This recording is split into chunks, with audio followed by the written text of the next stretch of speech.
Good Tuesday morning. What a day, what a night of New York sports that we have ahead of us.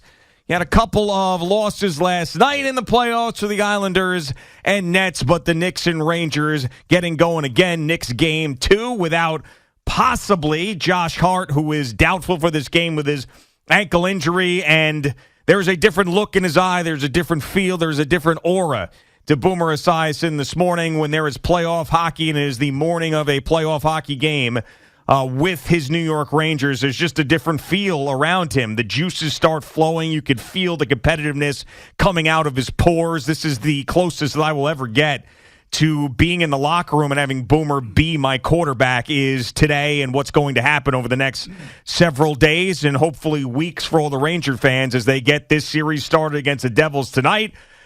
Mets with a beautiful win last night in Los Angeles. We got it all for you. Good morning, Boomer. How are you? I'm doing great, G. Great to have you back. Hopefully you had a good trip. Yes, it was awesome. Couldn't have been better. Could not have been better. Excellent. I would say that, last night for the Islanders, I'm sitting there and I'm watching this game and I'm thinking, man, 2-1, 2-1, 2-1, and this is the way these games are all going to be between these two teams. And they gave up 2 power play goals. One they got screwed on. I mean, if I had to screw the Islanders button, I would have pushed it last night. Because they get a bad penalty called against them, and that ended up in their second power play goal.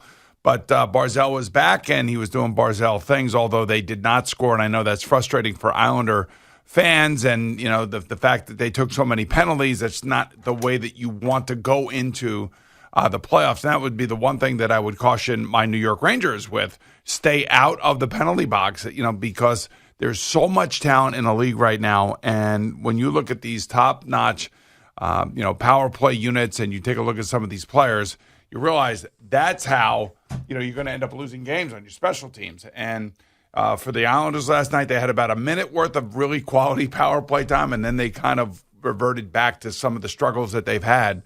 So it's one game. It's a disappointing game, I'm sure, but game 2 they'll be ready. They'll make some adjustments. And I still think that this damn series is going to go 7. Just like I think the Rangers and Devils are going to go 7. I really do. I really do. I really do hope so. I mean, for the sake of of Jerry and you, I'm sure you want a rocking chair series. Not going to happen. I would be absolutely shocked if it was a rocking chair series with either one of these teams. I expected to go 7 as well. I think it's going to be epic. I think it's going to be awesome. I think the team that comes out of this is truly going to earn it. And really, even though the Devils are favored and have the better regular season, I mean, the pressure is squarely on the Rangers' shoulders in this series. There's no doubt about it. I mean, you cannot lose the New Jersey Devils in round 1 when you basically went all in, getting Tarasenko and getting Kane and being the team that went to the Eastern Conference Final last year. I mean, this is time to get this thing cranking. Yeah. To get knocked out in the first round by one of your biggest rivals. I do have sweaty palms. Disaster. I do have sweaty palms. Yeah, I know. There's no question about it. I'm ready to go and cannot wait for it. Had a hell of a time trying to fall asleep last night after that game, and got a chance to watch a couple innings of the Met game last night. All I could tell you is that with the Knicks tonight and the Rangers at the same time, and that's going to be interesting. And for the Knicks, Josh Hart gets hurt late in the fourth quarter against Cavaliers on Saturday night. He comes down on Julius Randle's foot, and you can see that it was bothering him, but he hit a huge shot right after he had gotten hurt. I gotta say, I doubt he would play. Well, I don't know. Well, so do the Knicks. I mean, they listed him, basically as doubtful. They said he was doubtful. I don't think this is going to be a rest of the series type of injury from some of the other stuff you were hearing about how he wasn't completely out of practice, but that's a big deal. I mean, obviously, with as well as he played in Game 1 and the boost that he's given this team since getting here, both offensively and defensively. I mean, there's injuries all over the place. I mean, you see Giannis with his injury. Obviously, Julius Randle comes back from his, but the Knicks aren't the only. Tyler Hero is out for the Miami Heat. A lot of teams dealing with injuries. Well, this is that time of year. Right, exactly. It's the same thing, for hockey too, and even in hockey, we had 2 upsets last night, 2 games going into overtime, the late games last night. So the Kings beat the Oilers in overtime, and then of course the Wild beat the Stars in double overtime. So it's happening. It's starting to unfold, and the madness has begun. So for a hockey fan like me, man, you just can't get enough of it. And the games are amazing, physical. I thought the Islanders came out and played really physical right at the get-go. And, that's their MO. And unfortunately, Fashing takes a really bad penalty in the offensive zone. That Aho ends up scoring the goal. And that Marty Necas, that's the guy that has been, kind of like the surprise for them. I don't say surprise. They knew he was going to be good. I don't necessarily know that they thought he was going to be this good. And then the other thing, too, is you could see that they're missing Romanoff, their defensive one of their defensive players. I mean, they're really struggling trying to get it out of the zone. I mean, the pressure is so relentless that I think the Islanders have got to go back. They got to watch the tape, and they got to realize what they got to do. There were so many icings last night just because, guys were so nervous and trying to get the puck out, and next thing you know, it's icing, and then it's in your zone, and they lost a lot of faceoffs last night. That's the other part of the game where I think the Islanders need to improve vastly if they want to go on and win this series. So it's one game. It's not you don't wake up this morning and think like, oh, my God, it's over. It's not over. I mean, and if anything, that's the joy of this, right? It's the roller coaster. Yes. It's, the Knicks fan is thinking it's over and the Knicks are moving on, and now Giannis is hurt, and now you could basically go on a run. That's what the Knicks fan is feeling this morning. That could totally change in Game 2. And I really, this is why this Josh Hart injury, because the first time they've been healthy, fully healthy in a very long time. But this is why this injury is so annoying to me, because I really did feel like the way that the Cavaliers came out of Game 1 is they were just like shell-shocked with some of the stuff they were saying afterwards about how Jalen Brunson's antics and then some of the stuff with the complaining about the officials and everything else, and just how well the Knicks played and how physical they were in Game 1. I felt like it was like, go up 2-0, come back to the Garden, and but now I don't feel that same way. It's going to be a tough game tonight. Yeah, no, I agree. I would actually be, I'd be thrilled if they won, and I'm not totally counting them out. You know what I'd like to see tonight? Honestly, what I'd like to see tonight, and you weren't here yesterday, and I kind of opened yesterday morning RJ Barrett actually have a game? Well, there were two things that were going on over the weekend. Number one, everybody was all over Escobar. And by the way, Beatty gets a hit last night. That's right. He's back. Drives in a run. Drives in a run. Everybody's all over Escobar, and everybody's all over RJ Barrett. And the teams were winning. They're winning. So now we got to find the negative, and we got to find somebody that we got to dump on. I'm like, I hate that attitude. Sure. I don't want to think about that with the Rangers. I don't want to think about that with the Knicks. And I certainly don't want to think about that with the Nets. I'll remember that. When I know that. When Tarasenko doesn't get back, look, he's loafing. He'll get back. He won't loaf. But I will say that, if somebody makes a mistake, I understand that. I mean, but if my team is winning, then and there are going to be guys that are struggling.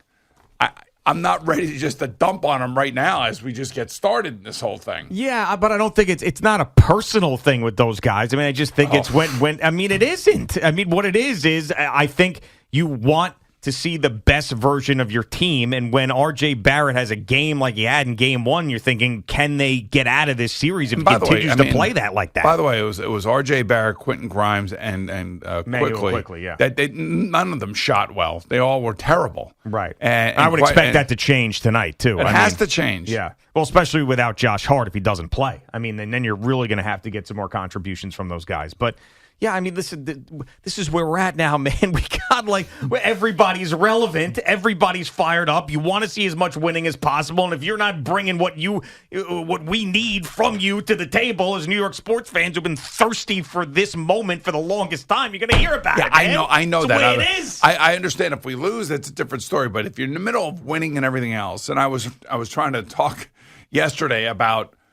Escobar's defense at third base, it's been flawless. Right. And the Mets have one of the best defensive teams in Major League Baseball right now. And we just kind of take that for granted. Brandon Nimmo's been kind of like an MVP candidate for them because he gets on base and he makes plays in center field. And it's almost like I feel like his contract has been completely justified here in the first 12 or 13 games. Yeah. He got a long way to go, but yes. I know that, but I'm just he got saying off to a great start. Yes. The first impression after getting all that money has been very good. Been great. Made a couple great plays in the outfield the other day. So I don't know. It's just I'll tell you, I'm a little nervous. There's no question about it. I can feel the butterflies, and it was nice to be able to kind of sit down and just watch a game last night. Where I didn't really have a rooting interest. Of course, I'm rooting for my son-in-law specifically. Yeah. I just want to make sure that that's clear out there. Right. He only played about 8.5 minutes simply because they spend so much time on the penalty kill. Yeah. So if you – how do I phrase it without you getting mad at me? If the Devils somehow move on in this series, is this like full-blown alarm bells situation for the Rangers? I mean, is this like, because I've seen you get rid of this guy, blow this up, not working, coach sucks, get him. I've seen that version of you. If it's going to go that way, am I going to get that version of you? Like if we're hearing like, winner, score. Oh, is this going to be like wipe it out? Am I going to get wipe it out, Boomer? No, you're is not it gonna that get much wipe it out, pressure Boomer. on them? No, I think I like our team. I really do. I will say that if they are able to move on, it's just this is a gauntlet. The way this thing is set up right now, it is a gauntlet. Well, and of course, especially Bruins, in the Eastern Conference, right? And the Bruins are just out of control good. I mean, they're historically good, but this is supposed to be your year too. I mean, there is a little bit of that. In a good way. I mean, of course, and you don't go get Tarasenko, Kane, Mikkola, and Mott, thinking that you're going to get eliminated in the first round. First round, that's not acceptable, especially when Kreider and Zibanejad are here, and Trouba's had a great season, and you have one of the best defensemen in Fox. I mean, so there are a lot of players that understand their role and understand what the expectations are because of what they did last year. Yeah. So it's a good solid team, and right now it's knock on wood, it's totally healthy.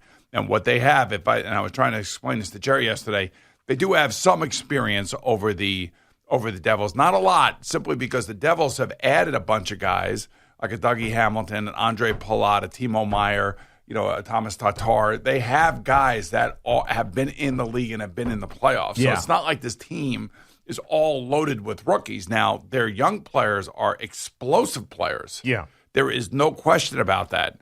And the last thing you want to do is be turning the puck over in between the blue lines. If you start doing that, that's where the problems come, and that's where guys like, as much as I love Artemi Panarin and as good as he's been since he's gotten here, you got to really be careful with this puck against this team because it is a transition team. It is a fast team. Yeah, either way, I will be happy for either you or Jerry, but I've decided that I need a happy you. I mean, no offense to Jerry, but right. I really... Yeah, Jerry's normally unhappy. Well, I wouldn't say that. Well, he's mad. Maybe in your eyes, but I can't... He's mad. I can't have... Like you really upset and disappointed at the Rangers' performance. I don't want that. Like, I'm not expecting for that to be the case. I know, so that's what I'm saying. I'm just from my perspective. I'll be happy for Jerry if the Devils win. I'll be happy for you if the Rangers win. But I think what I need is the Rangers to win to get the best version of you. That's what I'm saying. So that's where I'm at. So I'm with you. I'm just letting you know I'm with you. All right. Now, I will laugh if Matt Loughlin goes crazy because I know, just so you know, doesn't mean I'm against you, but Matt Loughlin, I could tell, hates the Rangers. And I'm speaking for him. I don't know. I could just tell. I don't blame him. I'm, him and Chico Resch. I mean, Resch is about ready to come flying out of the booth. Exactly. So if those guys go off. When the Devils score, he's about ready to run down on the ice, jump into the scrum. Yeah. Yeah, I get it. I understand that. So if those guys go off, I may chuckle. Doesn't mean I'm against you. Right. I may chuckle. I'm just setting the groundwork because I know that this is a very intense time for you. Right. And I just want you to know where I'm coming from. All right? That I'm with you. I am with you. But if Chico makes me laugh or Maddie makes me laugh, it doesn't mean I'm laughing at you. It's just the situation, But I am with you. I'd like to see the Rangers move on because I think it's the best thing for you, and I always want the best for you. Yeah, I understand. I always do. Yes, it's interesting. Trying to figure this whole thing out and try to get my mindset right. I mean, it's. I do have significant expectations, just so you know. Just so you know. This is not like, hey, this is a feel-good story. The feel-good story was last year. Yep. Yeah, I know. And when you bring in Patrick Kane and a Tarasenko, now all of a sudden it's like, okay, game on. Mm-hmm. It has got to be game on. And Tarasenko's been a bull. There is no question about it. I'd be interesting to see how Patrick Kane plays in this series, and he's used to obviously playing in a lot of playoff games. He's a little bit older, a little bit slower. The hands are still really, really special. He knows what it takes to win. They both do. Yep. And I think our team, pretty much everybody on this squad was a part of this thing last year. Pretty much, and I would say that they all understand the experience, which is what I love. I love the experience. I love the toughness. I love the fact that that they're going up against some of the great young talent in the league.